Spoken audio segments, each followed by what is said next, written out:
Louvado seja nosso Senhor Jesus Cristo.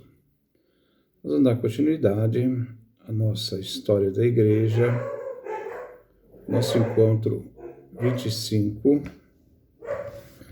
continuando ainda falando um pouco de Jesus Cristo. Vamos ver também o pão da vida. Após a multiplicação dos pães, no Evangelho de São João, Jesus dirige à multidão uma palavra dura, revelando o verdadeiro sentido, porque eles procuravam o próprio Jesus. Eu vos asseguro que me procurais não pelos sinais que vistes, mas porque ficastes saciados de pão. Trabalhai não por um sustento que perece, mas por um sustento que dura e dá a vida eterna. Aquele que este homem vos dará. Nele, Deus pôs o seu selo. João capítulo 6, versículo 26 a 27. Jesus quer abrir os olhos aos judeus, os olhos dos judeus, seus corações, na busca dos bens celestes. Mas os judeus que comeram dos pães que Jesus multiplicou, eles que participaram do milagre, eles afrontam Jesus pedindo um outro milagre, um outro sinal. Que sinal fazes para que vejamos e creiamos? Em que trabalhas? Nossos pais comeram maná no deserto, como está escrito, deu-lhes a comer o pão do céu. João capítulo 6, versículo de 30 a 31. Jesus então retoma e diz: o pão de Deus é aquele que desce do céu e dá vida ao mundo. Jesus lhes revela: eu sou o pão da vida. Quem vem a mim não terá mais fome, aquele que crê em mim não terá mais sede. A reação era que os judeus, depois desse discurso, não queriam mais segui-lo, pois encontravam obstáculo para não acreditar em Jesus. Diziam: não é Jesus, o filho de José? Nós conhecemos seu pai e sua mãe. Como pode agora dizer desci do céu? Jesus se posiciona diante da incredulidade. Eles pensam que conhecem o mistério de Jesus, de onde ele é. E responde-lhes: não murmureis entre vós, ninguém pode vir a mim se o Pai não o atrai. Ele que me enviou, e eu o ressuscitarei no último dia. O povo judeu continuava murmurando. Jesus retoma e diz: se não comerdes a carne do Filho do Homem e não beberdes seu sangue, não tereis a vida em vós. João capítulo 6, versículo 43 a 58. É um discurso de Jesus de grande importância. Dos 5.000 homens que tinham seguido Jesus, muitos começaram a abandoná-lo, ficando somente 12. Jesus então dirige aos 12: vocês também não querem ir embora? Pedro retoma a palavra e, em nome dos 11, professa a fé em Jesus. Na boca de Pedro estava a fé dos outros. Para onde iremos, Senhor? Só tu tens palavras de vida eterna. Nós cremos, isto é, Pedro e ele e os outros 11, e sabemos que você é o Cristo, Filho de Deus. Nesta fé de Pedro estava a fé também de Judas Iscariotes, que naquele momento ainda fazia parte dos 12. A máxima prova de amor a Jesus termina então com o abandono da maior parte dos discípulos e com a traição de um dos 12. Esta crise transformará todo o apostolado de Jesus. Ele renuncia, no Evangelho de São João, sua pregação na Galileia. A hostilidade de Herodes não permitia mais seu ministério junto ao lago. Estes relatos nos informam que a multidão não entendia a mensagem de Jesus. E quando se frustraram com o messianismo de Jesus, o abandonaram. As grandes revelações. Se a multidão da Galileia se afasta de Jesus, Pedro permanece fiel com um pequeno grupo, exceto Judas Iscariotes, que faz parte do grupo, mas depois vai trair o grupo. Jesus abandona a Galileia, as terras de Herodes Antipas, e se encontra fora da Galileia, em Cesareia de Filipe, uma província predominantemente pagã. Jesus não se dirigirá mais à multidão e não encontrará novos discípulos, mantendo somente aqueles que o seguiram anteriormente, os 12 dentre eles. Jesus vai concentrar suas ações nesses discípulos, preparando-os para a paixão que ele sofreria em Jerusalém, e para que eles se tornem, então, suas testemunhas de Jesus. Eles serão os depositários da mensagem de Jesus e os que irão difundir a igreja depois da ressurreição e Pentecostes.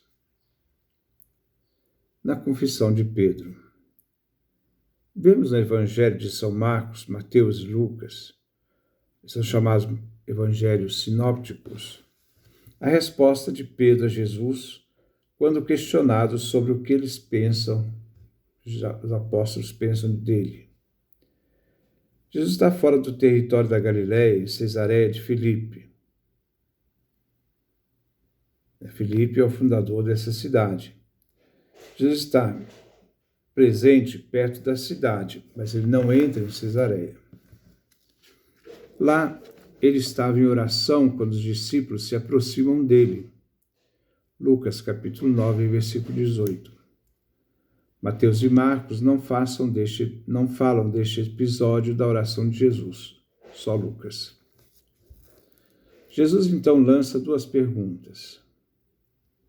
A primeira em relação aos que estão de fora, a segunda em relação aos discípulos que têm proximidade com Jesus. A primeira pergunta: quem diz os homens ser o Filho do Homem? A segunda pergunta: e vós, quem dizeis que eu sou? As respostas daqueles que estão de fora refletem a incerteza dos judeus, que o veem como um profeta. Por sinal, opiniões bastante confusas. Agora, quando Jesus pergunta aos discípulos: quem dizeis que eu sou? Pedro adianta aos outros 11 e responde: Evangelho de São Mateus: tu és o Messias, o Filho de Deus vivo. Mateus capítulo 16, versículo 19. Evangelho de Marcos: tu és o Messias. Marcos capítulo 8, versículo 29. Em Lucas: tu és o Messias de Deus. Lucas capítulo 9, versículo 20. Depois da confissão, São Mateus coloca a promessa que ele faz a Pedro, que seria pedra, e Jesus edificaria nele a sua igreja. Que Pedro é pedra, nos diz São João, capítulo 1, versículo 42. Tu és Simão, filho de João, tu te chamas Cefas, que quer dizer pedra. Vemos a indecisão dos judeus, que não são discípulos, e a concisão de fé professada por Pedro sob inspiração divina. Os judeus reconhecem Jesus um homem investido de uma missão sobrenatural, mas não o reconhecem como Messias. A graça da fé vem correspondida como recompensa na nova vocação de Pedro. Jesus depois impõe aos discípulos, proibindo que eles digam que ele é o Cristo, porque só depois da ressurreição eles poderão entender a verdadeira messianidade de Jesus, quando ele for morto e ressuscitado. Marcos capítulo 8, versículo 30. Jesus demonstrou aos discípulos para que a ninguém falasse. Lucas capítulo 9, versículo 21. Jesus os demonstrou, ordenando-lhes e não o disserem a ninguém. Mateus capítulo 16, versículo 20. Então lhes ordenou que não dissesse a ninguém que ele era o Messias. Os sinóticos trazem esta ordem de Jesus. Essa ordem deveria ser exposta somente depois da ressurreição. Para a história, a grande preocupação do século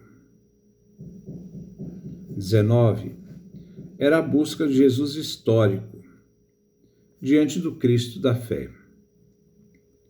O histórico caminhou com os discípulos, o Cristo da fé, o Cristo ressuscitado, já livres a partir da ressurreição.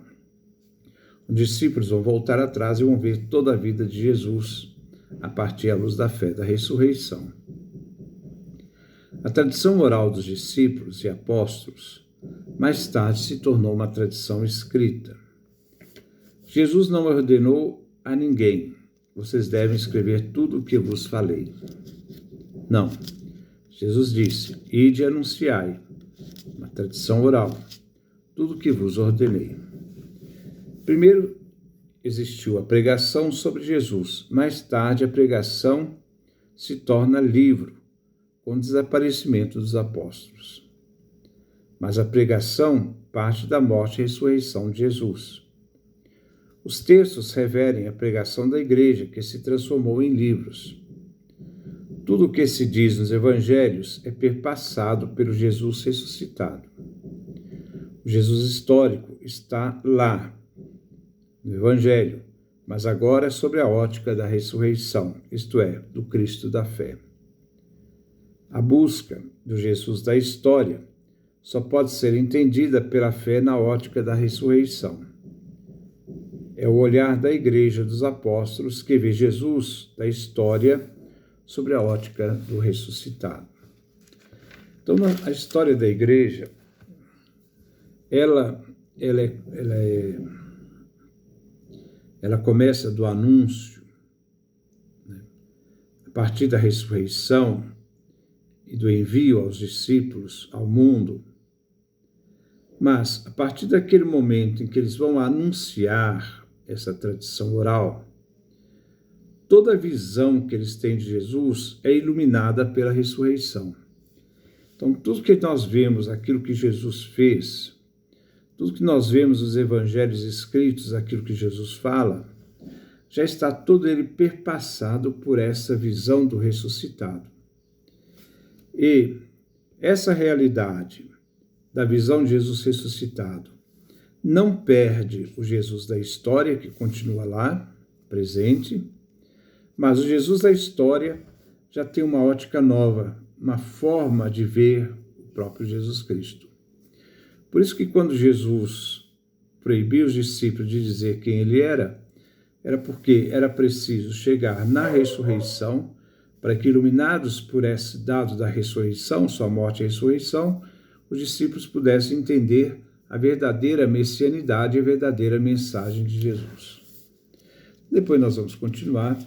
Que Deus nos dê a sua graça, a sua bênção, a sua face resplandeça sobre nós.